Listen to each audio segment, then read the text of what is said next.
Hi, welcome to the Rose at Home channel. I'm Rose, I'm at home, and I am so incredibly glad that you have decided to join me for part 2 of my Books About Books mini-series. So these are the ones that I have already read. So instead of reading you the back of the book and telling you what I think I'm gonna like, I get to tell you what I actually thought of these. And I only pulled books that I really enjoy. So I hope that you will enjoy them as well. So let's get going. The first book is the oldest book that I own. I've owned it for the longest amount of time. And that is because this is the book that turned my daughter into a reader. Long story short, she had a lot of trouble starting to read when she was in early elementary school. Kindergarten, first grade, the teachers were like, you know what, we're not worried. She's so bright, she's so verbally brilliant, she's gonna get it. It's just one of those things where kids who are as good with verbal like she is tend to lag behind in reading because they don't need it. They can just listen and answer intelligently and blah, blah, blah, blah. And then we get to the end of second grade and they're like, yeah, this is a problem, still can't read. We finally we got her tested, we got her an IEP, she started working on her reading and was getting there, but everything that they gave her to read, she would complain, constantly complain about reading. And she would say, books are dumb, these books are stupid. And for where she was intellectually, they were not where her brain was, they were where her reading level was. So I went and decided that we were gonna do read-alouds with books that were at her intellectual level, above her reading level, so that she could see that books aren't dumb. And so this is the one we started with, and we did a chapter a night every night before she went to bed. And at the end of this book, she looked at me and she said, "Mom, is that really what's in books?" And I said, yes, Kai, that's what's in books. And she's like, can we go to the bookstore and get more books? And I was like, yes, success, success. And this was the one. It flipped that switch. It got her working hard. She went from not being able to read at the start of third grade to winning the English award at the end of ninth grade. I didn't do that. That wasn't me. I don't want anyone to think I'm taking credit for that. That is all her perseverance and her drive and her desire to be able to experience the adventures that I experience in books and the ones that we had with these read-alouds. And so this was the one that we started. We did more than this one, but this is the one that sticks out of my head. Sorry for the incredibly long story, but the book is The Neverending Story by Michael Ende. It is the story of a young boy named Bastian whose mother has passed. He's being bullied at school. He and his father are not connecting. He's got a really sad life right now. And he's being chased by some bullies and he hides in a bookstore. And this book just, not literally, but is figuratively kind of calling to him. He sees it and he just can't put it down. He ends up grabbing it and running out of the store. He hides and he reads the book. And as he's so the book within the book that he's reading is a sort of a place called Fantastica, not Fantasia, it's Fantasia in the film. And in Fantastica, it's basically an apocalypse is coming. There is something called the Nothing, and it is eating parts of their world. And basically, it's devouring the world, and every place that it comes literally just disappears into nothing. There's no death. It's just gone. It's so good. It's really good. It is a great parents read it to kids. I wouldn't read it to like a 4-year-old, not because there was anything wrong with it. I don't think they could hold the story from night to night if you did it that way, but middle elementary, 3rd, 4th, 5th grade, this is a great time to do this as a read or read it for yourself. If you saw the movie and you're like, ooh, that's the book of the movie, this is the book is actually the first half. Where the movie ends is only halfway through the book. So we get an entire other section. Literally half of the story is beyond if you've only seen the first movie. If you haven't read it, if you've only seen the movie, or if you read it a long time ago and you want to go on adventures again with Atreyu and Artak, go get a copy. It is totally worth it. And if you have kids who are middle to upper elementary and you want to still do story time, please do read-alouds with your kids. My master's degree in English ed, my focus of my studies was, one of my big ones was read-alouds with older children, in part because of the experiences that I had with my daughter. That's what drove me to doing that research, but there's so much research as to how beneficial it is for older children who are even if they can already read, having that experience with their parents and how it helps, not just their reading level, but also the connection with their parents. So read it to your kids, read it to yourself, but read it. It's really worth the time. Okay, that was the longest. I'm not gonna take that much time with anything else. This is one that I read back in 2019, so I don't remember a ton of specifics, but I do know that I absolutely love it, and it is called The Library at Mount Char by Scott Hawkins. This is a story of a young woman. Her name is Caroline. She's living in this giant library, but it's not like a library where people come in and get books. The books have power and kind of have the ability to kind of control things. And when her parents died, she was taken in by someone they call the Father, and he is somehow magical but incredibly mysterious. There are a bunch of other kids there, but then one day he just up and disappears. And now there's a war coming because there are factions who are coming to take control of the library, which gives them like control of the world. And are those factions from the inside? Is this some of the kids that she was raised with who are also trying to like replace the father and all of this? If you like books where sometimes you're like, man, I got no idea what's going on. If you enjoy that, if you enjoy the whole like, I'm lost, but I am holding on, I'm strapped in, I'm holding on, and I'm just going with it, this is a great book for you. If you want a light, easy read where you don't have to think much, don't pick this up. This isn't for that. But if you really like layers, you like really solid writing, you like a whole bunch of, man, I don't get it, but it's good, this is absolutely your book. The next book is a mystery, and it is called The Magpie Murders by Anthony Horowitz. I loved this. We did this for our mystery book club about a year ago, and it was great fun. So the premise is, for the first probably third of the book, you're reading a typical, not I want to say typical, it's a well done, but it's a traditionally done mystery similar to that of like an Agatha Christie type of story. You've got an older gentleman detective who's come into this small town to try to solve a mystery. So he's there with his apprentice, and there's all of these really kooky characters in this small town. So it's literally like you're reading another Agatha Christie. It was great. But then all of a sudden, you're about to find out what's going on, and it changes to modern day. That ends up being the book that one of the other characters in this book is writing. And there's a mystery, there's a murder. I'm trying not to give too much away. And you gotta find the extra pages, you gotta find the end of the book, you gotta find who did the murder, and then you've got the murder in the book that you're also trying to solve. So it's really well done. It's got the layers of mysteries. I was annoyed at first, I will admit. When it first ended, the Agatha Christie type story, and went to modern day, I was mad. I was like, man, I want to know what's going on. It took me a minute to make that switch in my head, but once I did, I was right there. I was back in it. I really want to get more Anthony Horowitz. I haven't since I read it, but he is totally on the top of my list to read more from. The next book about books that I'm going to talk about is Stephen King's Billy Summers. And this is one that nobody talks about, but it's really good. This is the story of an assassin who gets hired to, it's that one last job kind of thing. He gets hired to do one last job, and they're going to pay enough that he can retire, he can stop doing this, and he can like live a different kind of life. And in order to get close to his target, he has to move into this small community. His cover while he's there is that he is writing a novel. To be realistic, he actually does start writing his novel. And so that's why it's here. It's because the book within the book is parts of it are in here, not all of it, but a lot of it. If you read Stephen King just for the horror, this is not horror at all. In the slightest, there's nothing horrific, there's nothing scary at all. This is a character kind of study. This is a one last job kind of thing, which, you know, there's never a one last job and it goes perfectly and then we go retire. I've never seen that story because there's nothing to that story.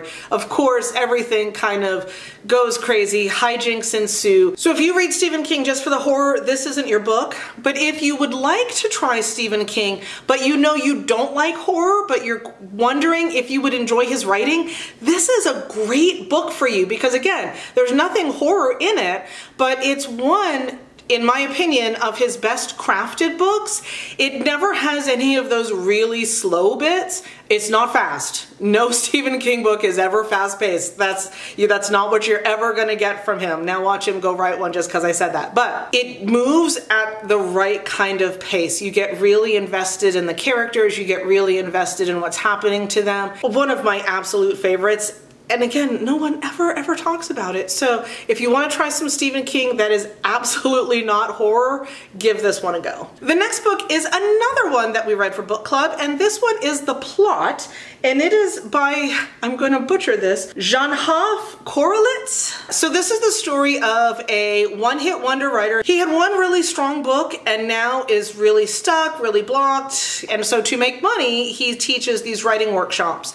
At one of these writing workshops, one of his students at first doesn't want to share, but ends up sharing what he says is a surefire perfect plot, and I'm putting that in quoting fingers for a reason. And the teacher's like, oh, that really is a good plot, like that would be a really good book. And he ends up, after the workshop is over, the student ends up getting killed in like a car crash. The teacher is like, well, if he's not gonna use it, so he ends up writing the book based on the plot line that he got from the student. It does super well, but then someone starts coming after him. And so it's dealing with, oh my goodness, I'm in danger now, and who is it, and why are they coming at me, and all of that. So I really liked it. Here was my issue with the premise. My issue with the premise is that it's just a premise. What he gives him isn't a plot. What he gives him isn't a full plot outline. It's just a couple of sentence idea. And I teach creative writing. I often give my students a sentence or two idea, a prompt for them to write from, and no two ever write the same, even if they end up interpreting it similarly, no two ever write the same story. You can't copyright an idea for that reason. That was my big issue with this, is he didn't give him a plot, he gave him a premise. That was my big issue with the plot of the plot, but otherwise it's really well written, it's really well done. The characters are really good. I was kept guessing until the very end. It's interesting because I had guessed it and then talked myself out of it and was like, no, that can't. And then it ended up, I was right in the first, so that's fun. I really enjoyed that. So if you like mysteries that keep you going, if you like books about writers and books about kind of what they go through and kind of the crisis of being stuck, this is a great book for you. The next book on this pile is Yellowface by R.F. Kuang. And it is about a struggling writer who is having trouble with their next book. No one seems to want it, but they have a friend who's written a really great book. And does it sound familiar? This is what I was talking about with the plot. You can have a premise and end up with a completely different book. The difference here is, in Yellowface, the friend has actually written the full book. The manuscript is there, and our main character, June, steals it, puts her name on it, and sends it to her publisher. It's a historical fiction about the Chinese laborers that they brought in to build railroads, but because she's not ethnic at all, they have her use her middle name for her last name, so she starts becoming Juniper Song. She takes pictures where she looks a little more ethnic. It's a lot more troubling than what the guy did in the plot. There's a big difference between, hey, this was my student, he had an idea, now he's passed, this idea's ideas are out there, and putting your own spin on it. She literally took her friend's book. So if you only like books where you fall in love with, or at least like your main character, this is not the book for you. June is a horrible, horrible human being, and she spends the bulk of this book justifying her actions over and over and over again. If you like narrators that you can trust what they say, this is not the book for you. She is one of the most unreliable narrators that I've ever read, and she'll tell the same story or mention the same, like she'll tell the story one way and then later she'll mention that same event but tell it in a completely different way. Oh, we were best friends. Oh, we were hardly friends. Oh, we never spoke at all. Every time it changes, and it changes dependent on what she needs us to think about her at that moment in the story. If that sounds like you're going to want to throw it out the window, then this is not the book for you. I don't think this is a book for everybody, but if you like that, if you like those characters that you just love to hate, I spent the bulk of this book wanting to climb in there and just shake her. And then there were points where I was like, she's starting to feel bad about what she's done. She's learning. Okay, now let's help. Oh.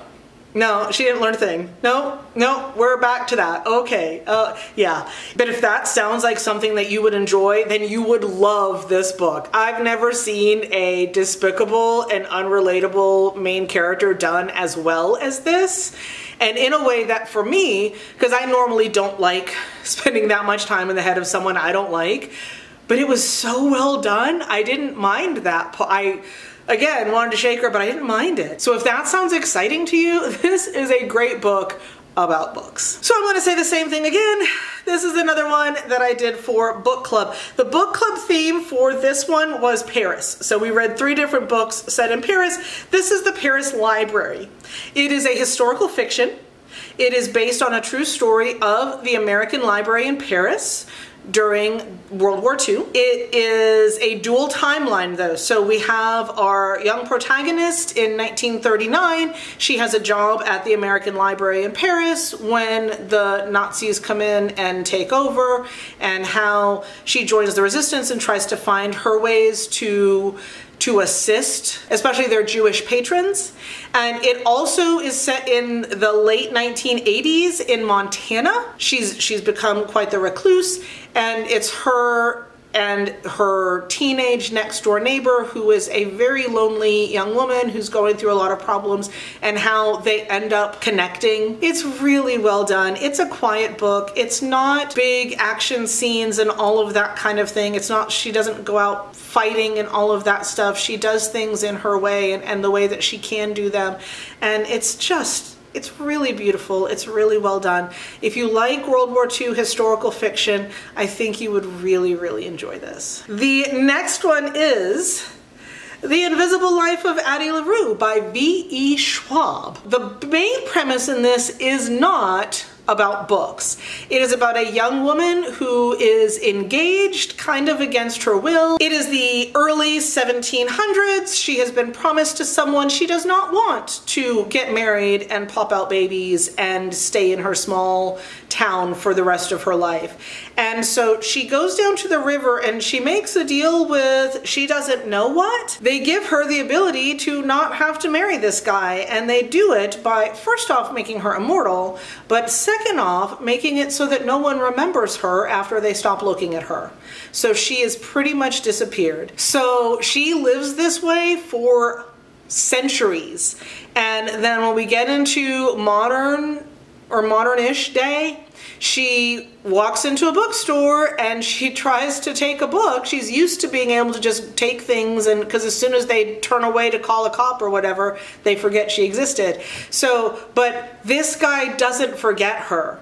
And so in this bookstore with this one patron, she has the ability to be remembered for the first time in forever. I really enjoyed it. I'm not head over heels for the reason that I don't think it ends. It stops. V.E. Schwab, I know her for her series and duologies. Vicious and Vengeful is probably one of my favorite, if not totally my favorite duology ever. And so I don't think this is the end. I think Addie's story continues past that. That has not been, there's nothing official that says that that's a thing, but it just really, I'm like, did you mean to write a standalone, but you're so used to leaving open endings that I don't know. So that was my big problem with this. If the rest of it sounds interesting to you, the writing is like chef's kiss. The pacing is really well done. The characters are super well drawn. The idea of it is brilliant.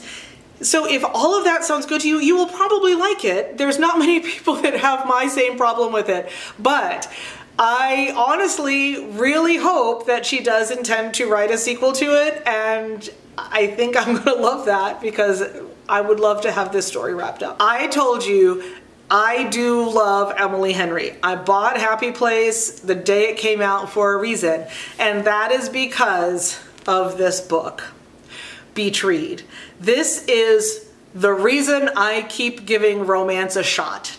So this is the story of a young woman who is a romance writer, and her father passes. And at his funeral, she learns that he is not the man that she thought he was. And it completely turns her world mentally upside down. And what she thought was her parents' marriage wasn't her parents' marriage. And what she thought she knew about love, she now feels like it was all a lie. And because she's a romance writer, now she's having severe writer's block, because how can she write about love if that's what people who love each other do? So her father had a beach house, and she decides she's gonna go stay there. She's gonna figure out what to do with it, and maybe the change in scenery will help her connect with her dad and will help her kind of get over what her dad did. And when she gets to this town, she discovers that her college writing rival, they were always the two top writers in all of their classes. He always seemed to want to one-up her. He always had questions about her writing. She just thought he hated her. And so she returned that to him. But not only is he there, he lives in the house next door. And they end up kind of becoming frenemies at first, and they decide, because he's also going through some really bad writer's block, they decide to switch genres, because she wants to show him that romance isn't as easy as he thinks, and he's like, I know you could write real novels if you wanted to. And so she's like, you know what, I can do a real novel my way and it still be amazing. So they switch genres and they end up getting closer and closer, and it's beautiful. I like them both. I love the premise of it. You know from past videos, one of my issues with a lot of romance is the way people get together. It can be squick at times, but all of it was just brilliant. I love what it had to say about how wrong it is to invalidate anyone's type of writing. Oh, Emily Henry's she's just a romance writer. No, she's a really good writer. There are really good books in all of the genres. And because you don't like something doesn't mean it's not good. It doesn't mean it's a bad book because you don't like it. It just means it's a book that wasn't meant for you. I loved the messaging. I loved the characters. I loved the way that they grew together. I loved the way that she was processing her grief at the same time. Like, it's just all of that in this little book. It is so well done.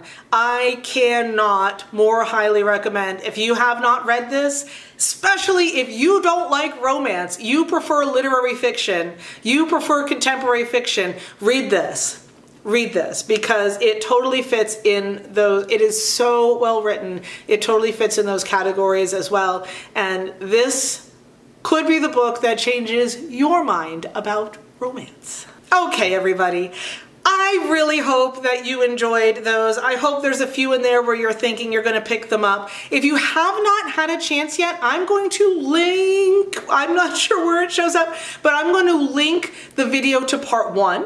So if you're making a nice long list of books about books that you would like to read, I really hope that you will give that a watch after this one. In the meantime, I hope that you have an absolutely amazing week. And I hope you read some absolutely amazing books, and maybe these books about books again. Bye, y'all.